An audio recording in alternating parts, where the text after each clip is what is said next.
Okay, everybody, this is my spoiler review of Task Episode 4. I have an exciting announcement. The people at HBO have been enjoying my coverage of the show, and they nicely sent a Task hat to me that I'm going to give away to you guys. And it's really nice quality, it's really cool. It's like this forest green, but it's awesome. The giveaway basically is that you follow me at Steve Varley Show on Instagram and just comment on any of my Instagram posts, all in caps task, and you must follow me on Instagram. If you already follow me there, it counts, but please follow me. If you don't, that's how you'll enter, and in a week I will be contacting the winner and I will send it to you for free, so make sure to do that. Okay, so jumping into the episode, I'm going to break down my review into different character stories. Then we're going to get to where they join at that moment where they're at the drug deal, and then we're going to end off with everything going on with Emily's character. So let's start with Tom. Tom's head is in a whirlwind now that he's been given this information that he probably has a leak in his task force, and it's making him think about this the whole episode and kind of gets him off his game a bit. And it's so frustrating because the minute Martha Plimpton, who is Kathleen in the show, came on the screen, right there I was like, oh my god, she's the mole. And I didn't think of her last week, and I'm pissed I didn't. And it makes complete sense because she's the one being let go by the FBI, so she'd have nothing to lose here in her idea, and there's going to be more we learn about her and why she's doing this awful thing and being a leak. And there's this little sinister moment with her too, where she's actually looking at the task team again and all the members, and I wonder if she's plotting how to frame one of them if it comes to that one of them is the mole. And we see she even calls Jason as the informant, so brutal. And it makes sense too, because if Martha Plimpton's cast as this character, you knew there'd be more to her. I didn't see anybody predict her in my comments, so nice twist there in her being the mole. There's not a lot of stuff with Tom here, and it makes sense because we got a lot of what's going on with Perry and Robbie, which is very important here. So let's go to everything with Robbie. Robbie tells Cliff he is setting them up to meet with this driver that will bring them to Canada. This is his ultimate plan here. And then at one point, Robbie is laying down and he has a flashback he's thinking about. This is the first time as the audience we see his brother Billy. You see they have matching tats on their shoulders. That's how close they were. And it's the first time we also see Robbie's ex-wife, basically, and she's so distant. I'd love to learn more about what happened there, and I think that's hinting at more we don't know about Robbie, too, and why she is so distant from him. But you see that Billy points out to him how we as humans have trouble letting go of things even when we know they're over. This is Robbie's tragic flaw as a character. He has trouble letting go right here, obviously, of losing his wife, but also he has trouble, we see in the current storyline, of letting go of his brother's death, and it's causing him to make a lot of poor decisions. Now, Aaron shows up in this flashback, and you could see that Robbie and Maeve knew this was trouble, and obviously this ultimately leads to Robbie's demise, messing around with Aaron. Now, back to the present timeline, the kid they have, Sam, he tells Robbie he's ready to go home now, so you're like, uh-oh, like, clock is ticking here. They bring Sam with them to go see this driver, and Cliff, of course, takes a nap in the car, and the kid leaves because he wants to free this fish. This kid is like the definition of innocent. He wouldn't hurt a fly. But this is where a bystander sees him alone at a creek. It's like, where's your parents? So this man will confront Robbie about this, and Robbie snaps and beats him to a pulp in front of Sam. This is like the most awful we've seen Robbie, and obviously his most hateable moment because the bystander obviously was doing the right thing. But you see that Robbie's license plate is exposed here. They make a highlight of that, and that he throws the phone, but they will get the victim's phone later, and that will reveal an image, which is a big thing to Tom, that he sees of Sam, and not Robbie's face, but he can obviously see there's an arm tattoo there, which I think is going to tag him to Tom. And I think that's where next episode we're going to get Tom looking into Robbie. Now, there's a scene here where Maeve rejects Tom's Canada idea.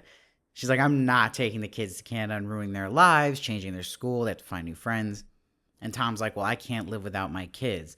She says back, maybe you should have thought about that before you started robbing these houses. You're not going to ruin their lives just because you ruined yours. So Maeve is just speaking the truth here. She gives him an ultimatum that he has till tomorrow morning to turn Sam in, or she's going to. So that's another thing we're going to have to see resolve itself next episode. Then Robbie practices his dance with the daughter. Then she tells Robbie she didn't get tickets for them for the dance. And he says, why not? She says, I didn't think you wanted to go. You see that Robbie starts tearing. So this really hits him hard. He wanted to go to this dance, but it's hitting him hard because he knows he hasn't been there for his daughter. and has not checked on her in her mind through all of what's going on, that it's actually causing her to make decisions worrying about her father. Now, we'll go back to everything with Robbie in a moment, but let's go to Perry now. We meet this character he has to answer to, which is Vincent. He's someone who's part of this mother club. They're not happy they are getting robbed by a garbage man in Cliff. Perry also informs Vincent there's a mole, and Perry tells him that he knows the business is good, so this is a mole, that this is a personal vendetta against Jason. But Vincent is done with Jason. He's like, he's out. He's like, it's happening Friday. You can't protect him anymore.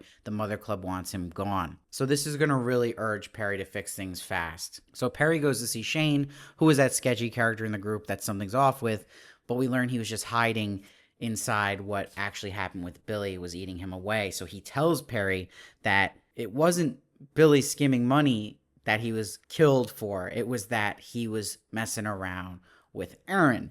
So Jason beat him to death. So Perry then goes to Jason, gets his punch with a chain in on him for lying to him about what happened with Billy, but then moves on. Jason's like, our informant came through, and Cliff is coming to the park tonight, so we know he got that information from Kathleen. So it's wild Kathleen's even doing this. You know, this is what's going to also cause Cliff to get killed. But it's not like Cliff is innocent either. You just like the guy. At least I do. Better than these dark hearts, at least. But you see that Jason apologized to Perry. He's like, sorry, she was going to take the kids, talking about Aaron. She was going to leave me. So it's adding to him justifying what he did to Perry. So Perry will show up to Aaron's and confronts her about this and Billy's history, and that she was going to leave Jason. And he's like, you tell me you got nothing to do with what's going on. He knows she is probably the mole. I mean, everything he's calling her out on and her motivations is dead on, but she still denies it and says she has nothing to do with it. He says to her, if you want out, I'll set you up in the kids where he will never find you. See, he doesn't want her there, period, no matter if she's a mole or not. He does not want that risk of a rat hanging around with him anyway.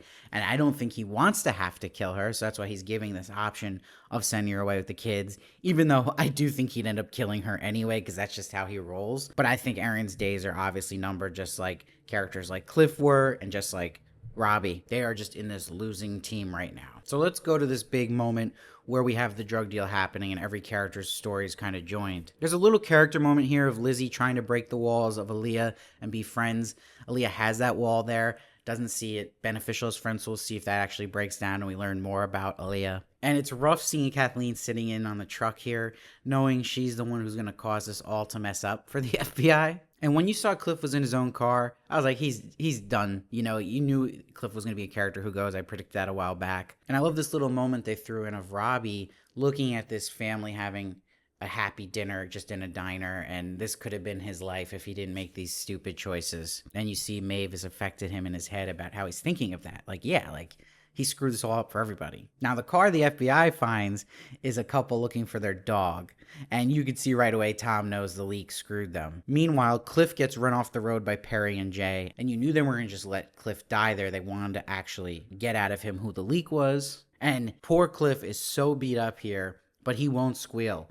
And Jason just saran wraps him to death. And it cuts to Robbie with all the drugs in the passenger seat alone. So that's what really pisses off Jason and Perry, that they still have to find these drugs, but they don't know it's Robbie. They don't know who this person is. But Perry is connecting now the gun holster that Cliff had to Billy in an old picture, and next to him is Maeve. So, like, is he going to go through Maeve first to find who's involved here? I don't know if they're going to figure this out, connecting it to Billy's brother Robbie. We'll see. But it's setting up, like they're setting up with Tom getting on to Robbie now, it's setting up Perry getting on closer to Robbie. So that's really making me excited for the next episode. Now, I do want to mention another scene here after this drug deal. Lizzie and Grasso get drinks again. They dance at the bar. Their character's chemistry is electric here, I will say. They go back to her place to bone, but he won't bone her. He says because they're on the bed, she would sleep with her ex-husband. He says it's like a sacred place.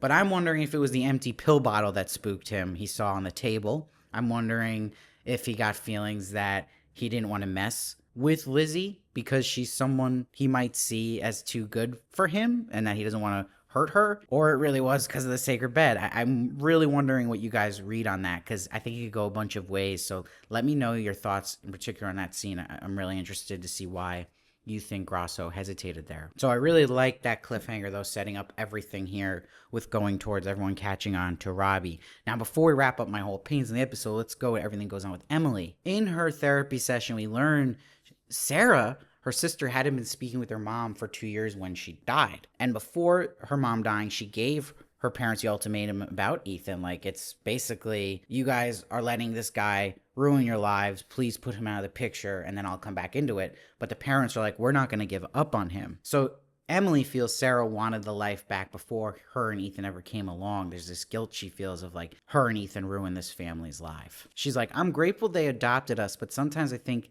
that's all I am ever allowed to feel. And the therapist highlights that they chose you didn't choose them, which is huge. It's getting through her head. Like, yeah, like you're not owed anything to them. This wasn't your guilt to feel. Like, they chose this life of you being in their family. She says, then why do I feel like I have to constantly apologize for their decision?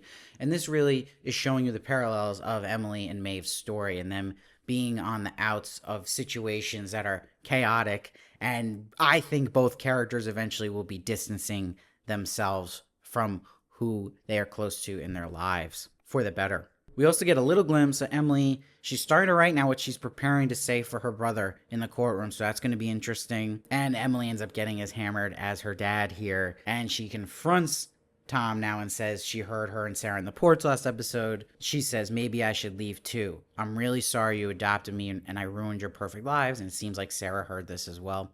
So we'll see where this goes with Emily, Tom, and Sarah. I do think this story, though, in Tom's personal life is losing a little steam. All of a sudden, I think it's a little slow and not that interesting, but I think it will pick up once we get to these inevitable courtroom scenes with them and learning more about the past of Tom. I trust Inglesby as a writer. He's really good at just revealing more and more about his characters you didn't know as the story goes on. And I feel like every character in the show has that aspect to them, whether it's Robbie and what happened with his ex-wife, whether it's Lizzie and Grosso and their relationship and what's going on there in their past that make this kind of sketchy in a weird way, and why Aaliyah has so many walls. We learned a little bit of Aaliyah with the domestic abuse history we saw last episode, but there's obviously more to learn, so I really like he does that with all his characters, and really excited to see where this is going now. I think this episode was a transitional episode, so it wasn't my favorite, but it's setting up a lot of things for the second half of the season, and I think it does a great job at that, and I think really stuff's going to hit the fan next episode. Now with everyone getting on to